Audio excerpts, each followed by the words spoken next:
So this is the biggest female dungeon. And this dungeon took about 150 females. At that time, there were 2 containers at the corners of this dungeon, where these ladies urinated, defecated, and vomited. But because they spent about 3 to 4 months here, they were not fed and treated more here. So usually on the second month, the ladies became so weak that they couldn't get access to the containers. So they did everything right on the asphalt and on the floor. They urinated, defecated, vomited, and even had their period right on the asphalt. About 3 to 4 months, no bath. They took their last bath after 6 months before coming here. So here, no bath till they left. Welcome to Elmina Castle. Bro, this is nice. Yes, where history, when you're talking of history, Ghana's history, everything is here. You cannot narrate Ghana's history without mentioning Elmina or Elmina Castle. Ladies and gentlemen, we are going inside to go and learn. But before then, subscribe and follow me on all my social media handles. The name is famous, Didymous. Let's go inside.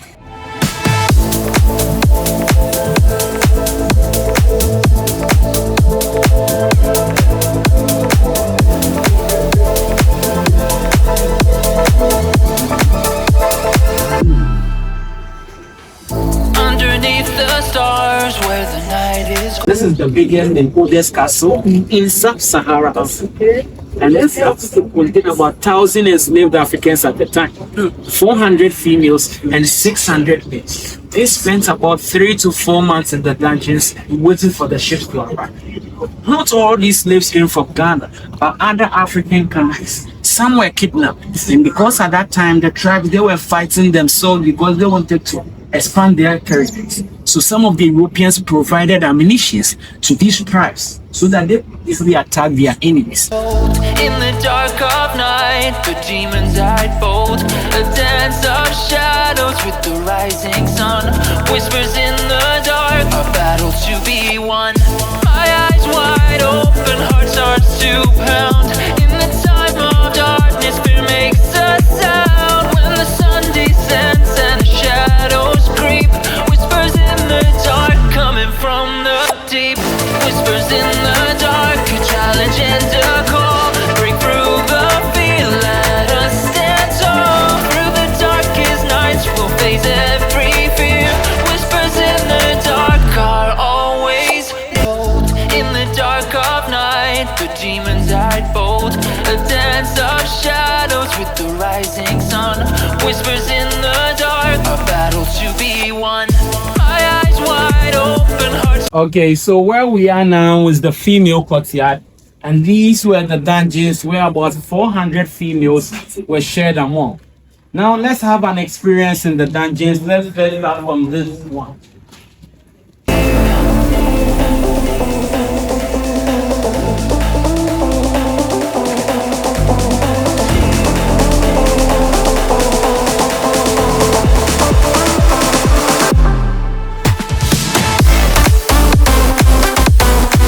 So this is one of the female slave dungeons.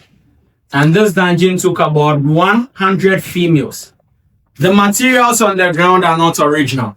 In 2015, they had an exhibition here called The Return of the Slaves. So they selected some females to spend 24 hours here. And these materials were used to cover themselves. These were their source of light for 24 hours. After 24 hours, some of the ladies got malaria, yellow fever, rashes, and others. Just 24 hours here. So what about the females who spent about 3 to 4 months in the dungeons? And at the top of this dungeon was a church. The Dutch had their church up there and they punished the females right here. We asked ourselves, what God were they serving? And this was the original floor where the ladies slept. You could see the red bricks there. And on this wall here, you could see the yellow bricks. The red one was from the Portuguese and the yellow was brought by the Dutch. And the white substance here is called the limestone, which is used to bind the bricks. These woods up here, they are not original with the exception of this one. This is the original wood. And along the castle, you come across woody bars like this. They are not original. These are some of the original bars used at the time. But because it is rusting, that's why I've changed it to wooden bars.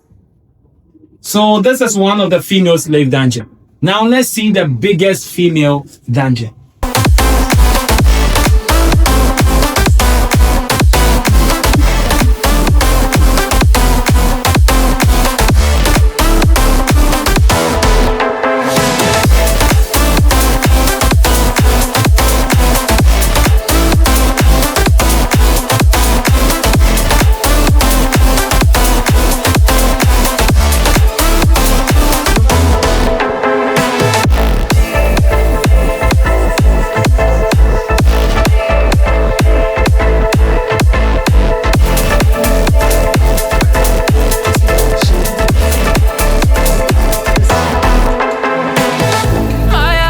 Okay, so this is the biggest female dungeon.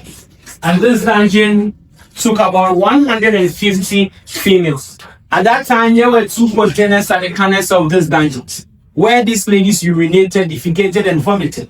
But because they spent about 3 to 4 months here, they were not fed and treated more here. So usually on the second month, the ladies became so weak that they couldn't get access to the containers. So they did everything right on the asphalt and on the floor. They urinated, defecated, vomited, and even had their period right on the asphalt. About 3 to 4 months, no bath.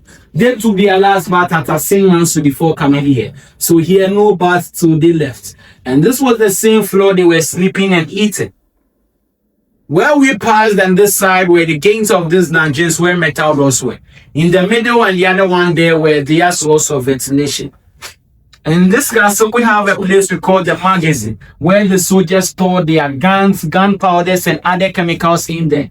Whenever the chemical is leaking, it needs a source of ventilation for the toxic smell in there to come down.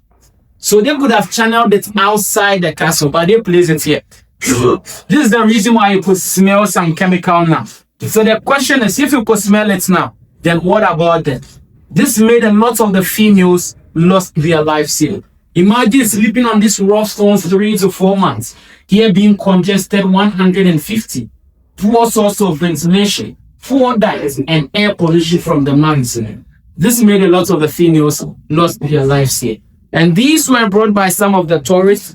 This one especially was brought by a Portuguese woman last year, who she's pleading on behalf of what her ancestors did to her rulers. So please, you could read this, then we move to the comment. Open heart starts to pound. In the time of darkness, fear makes a sound. When the sun descends and the shadows creep, whispers in the dark coming from the deep. Whispers in the dark, a challenge and a call. Break through the fear, let us stand tall. Through the darkest nights, we'll face every fear. This is a harvested rainwater. When it rains, pipe holes have been connected from the roof to this side. That side filters the water before it gets here. And if this reservoir is full, it could contain about 20,000 gallons of water. Sure. In 1637, when the Dutch took over this castle, they thought the Portuguese might poison this water. So they didn't use this reservoir, but they were fetching some for the slaves to drink. They built their own reservoir at the mill courtyard. But when the British took over, they saw this water wasn't quality. So they used it.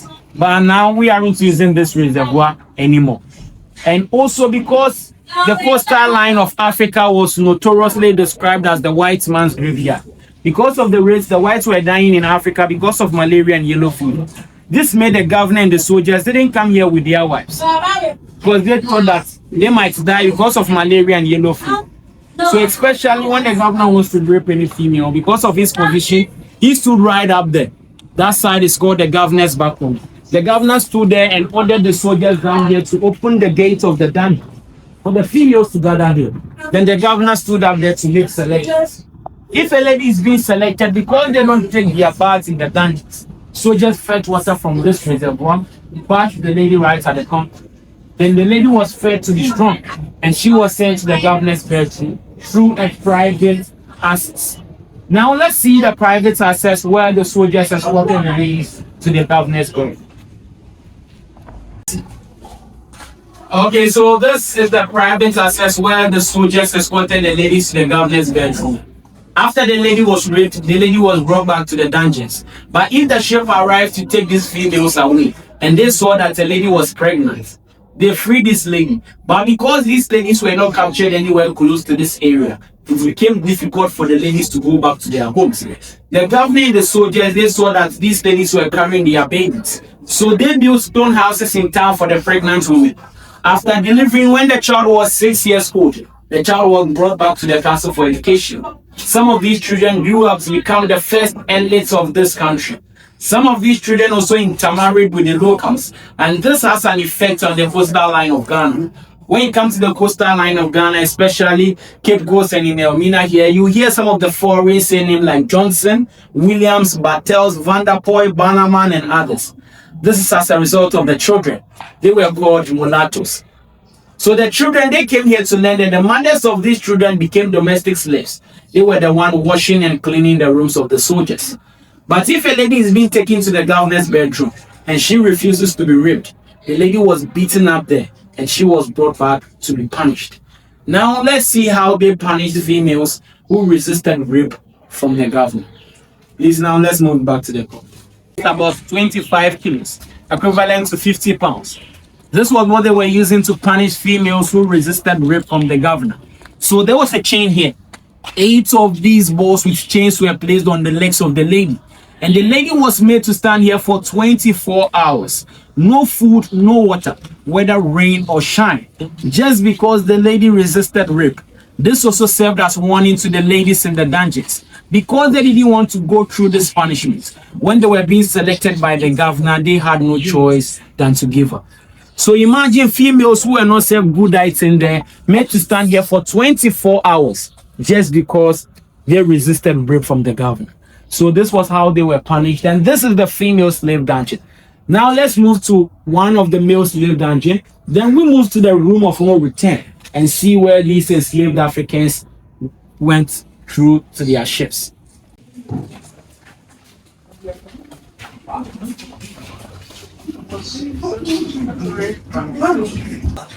If the ship arrived, the females who survived in the dungeons, they were forced to pass this side to the room of no return and to their ships. The males used the other side. But now we don't use this side because at that time there was a staircase there where they descended. But now it's been changed into a drainage. That's why we've placed this bars here to prevent accidents. So you could imagine, if this is the size of the female passage, then what would be the size of the door of no return that we are yet to see? Now we will use where the males pass to the room of no return.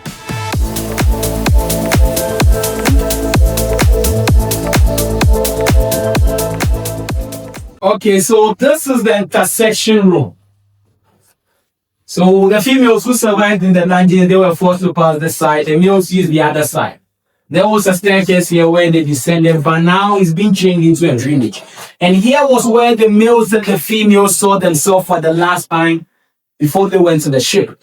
In the ship, they separated them because they believed that if they mix them, some of the males may impregnate the females. And the motive for taking them away is not to reproduce, but to make profits. For this reason, they separated the males from the females. So here was where they saw themselves for the last time. This is the intersection room. Now we are moving to the room of no return. Please, when you get here, you go down, count 4 steps before you raise your head.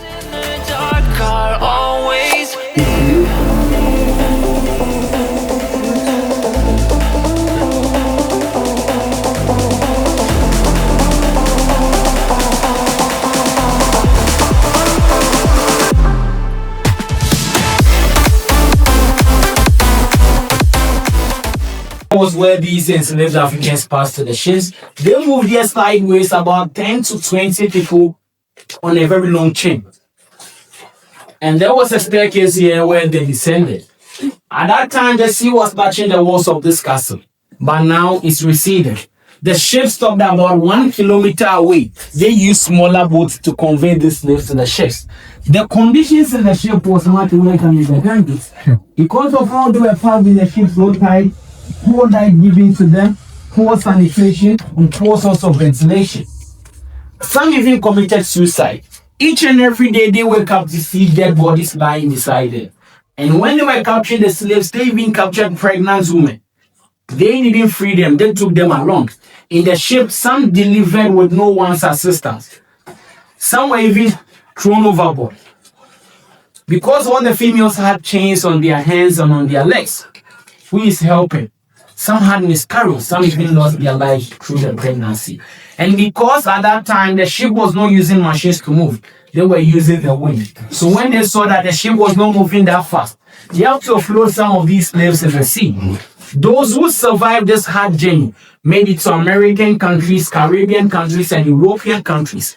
Countries like Haiti, Suriname, Jamaica, Brazil, South Carolina, Maryland, Manchester, and others. Here was where they passed. Before they started slave trade, when the Portuguese were using this castle to trade in goods, this side was very wide. Because here was where they offloaded their goods into the castle. But when they started slave trade, they narrowed it to this small, so that they could easily count and control the slaves. And these ruins at the back, they were brought by some of the Africans in the diaspora who believe some of their ancestors lost their lives here. Sometimes do they pray here because they believe the soul of their ancestors are still present here. And not all these ancestors died because they were weak or they couldn't take the pain again. Some used their lives to protest against this evil trade. So whenever we are here, we say RIP to these ancestors, and we pray that this injustice against humanity never happens again. So this is the room of no return. Please, you can go closer. Okay, so let's see this side.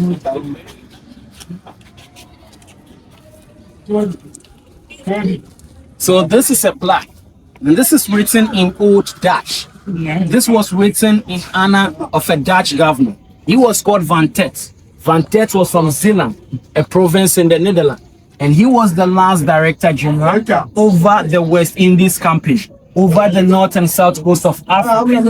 This governor arrived here on 16 January 1758 and died 12 March the same year. He died at the age of 41 and he was buried right here. So when he died, a priest called A. Andres wrote memories about the governor, saying the governor was kind, he was honest, he was God-fearing. But how could a governor who was brutalizing his fellow human beings be good, honest, and God-fearing? Only him can justify. But I'm not so shocked about what he said, because at the middle of this dungeons was a Portuguese church. This is the first Catholic church in Ghana, built by the Portuguese. By 1637, when the Dutch took over, because they were not Catholics, they were Protestants. They didn't use this building as their church. They divided this building, used the top as their junior soldiers' mess, where the junior soldiers had their dining. And they used the ground floor as their auctioning hall, where they buy and sell slaves. When the British took over, they used this same building as police training school and it's a museum. Now, apart from the Portuguese church and these two rooms, all the rooms at the ground floor were the male slave dungeons, where about 600 males were shared among the rooms at the ground floor. And above the dungeons, this side was a residence for the merchants, missionaries, and soldiers at the first floor here. Second floor was for the deputy governor, and the last floor was for the governor. And you could see this slanted wall here. There's another one there. There are some at the back of the castle. They are called buttresses. They were built by the Dutch to support the walls of the castle. The British added the metal bars on it as a form of police training. They climb up and down as a form of exercise. And these two rooms here, they are not dungeons, they are cells. The one with no symbol on top is the European cell. The one with the skull and the crossbow is the African cell. You can compare these two gates. Now we are moving into these two cells and compare. Let's first start from the European cell. Right.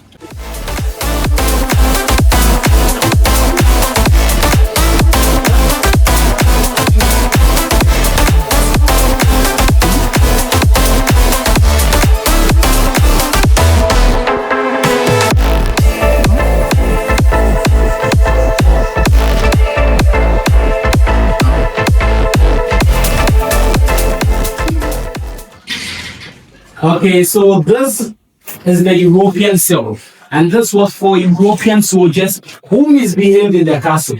Some of the soldiers went out without permission. Others also got drunk and misconducted themselves. So these soldiers were kept here for few hours. And here they kept few people here. Here they were giving food, they were giving water. And these holes were their source of ventilation. This door is the original door, and the structure of this door is well ventilated. So here for European soldiers, for their people. Now let's move to the African cell and compare these two steps.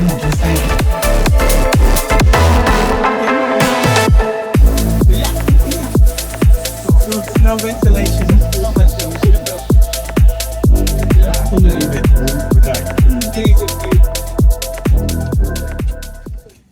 Okay, so we learn best through experience. Cool.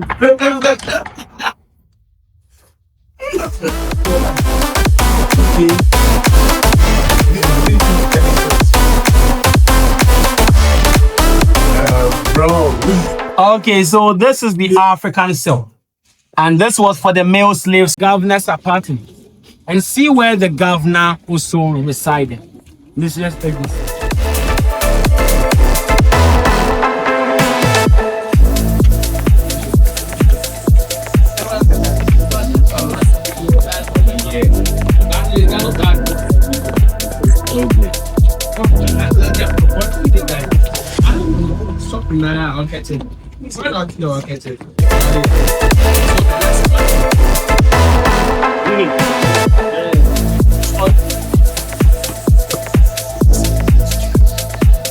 Wow.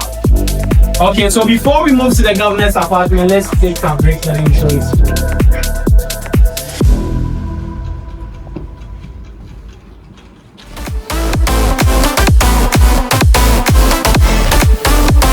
Okay, so this was an office, but now it's a craft shop. Now, before we continue, there's a powerful book here that I would like to show you. You know, the information we know about the transatlantic slave trade is the European source. It's now we, the Africans, have to also spread our history. So we have a cry and the lamentations from our ancestors. This contains chronicles from Africans untold stories. Stories about the transatlantic slave trade that we need to also know. There's the African perspective. We also have a history of indigenous slavery in Ghana. This talk about the system of slavery practiced by Africans before the coming of the Europeans. We also have Elmina, the castle, and the slave trade. This talk about the Elmina community, the castles in Ghana, and the slave trade as well. We also have Shackles in the Darkness. This is a handbook about the transatlantic slave trade. We have African visionaries, formation from various African leaders. And lastly, we have a flash drive here, which contains a full video documentary of this castle and the Cape Coast Castle. For friends and families who couldn't make to the castle today, they could enjoy about 4 hours video of this castle and the Cape Coast Castle. So please, if you want to get any of these, you could get it here. We are also taking a break here, so you could also walk around if you want to get anything. About a minute or two, then we see the governor's apartment. Thank you. So here was his bedroom, and this side was the governor's living room. Now let's see his living room. Yeah, we go. This is already. Yo, go for Harry. So, Elmina. Wow. So this side and the other Yeah, side you're back for a while. were the governor's living room. He also had a washroom after it, but now it's closed. So bedroom, living room, washroom, and this side was the governor's dressing room. Where is he dressed? Now let's see the governor's kitchen and the Dutch church.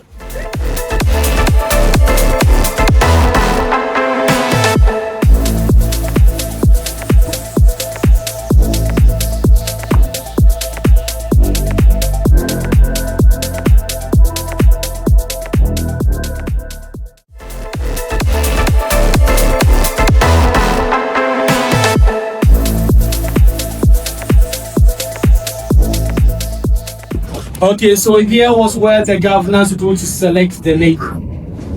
Okay. Now let's see the governor's kitchen.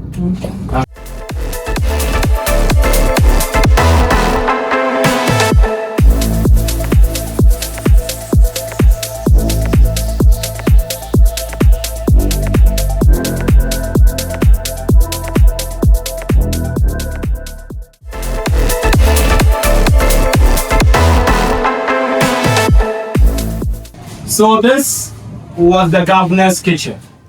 And here we have two separate kitchens, this one and the other side. This was for the Dutch governor, and here was for the Portuguese governor.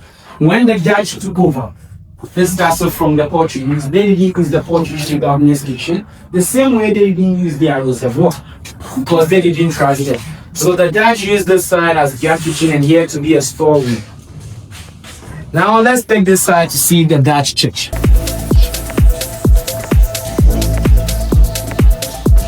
Okay, so this was the Dutch church. And this church is right on top of the females who lived in Greece. So as they pray here, they worship their God. The females who were on the ground floor. And this writing is a Bible quotation and it is written in Old Dutch, which says Zion is the Lord's restful place. Psalm 132. So they believed the Lord was here, they were punishing the niggas at the ground floor. And there's an exhibition going on. And these were the properties acquired by some of the slave masters in Barcelona, that's the Spain. So these were the properties of some of the merchants who were into slavery.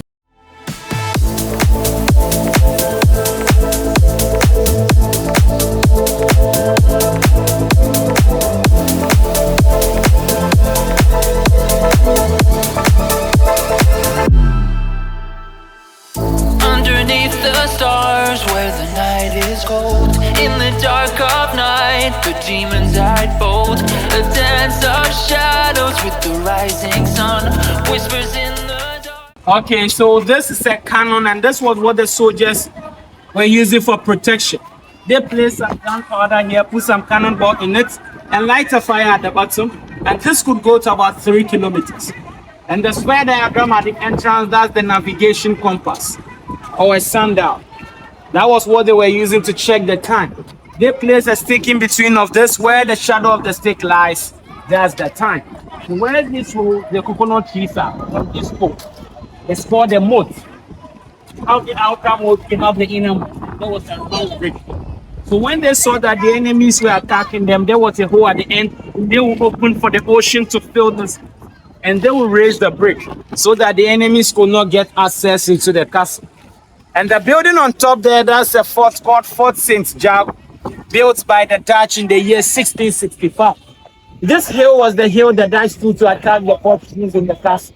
So when the Dutch took over this castle, they also thought that this same hill could be a threat to them.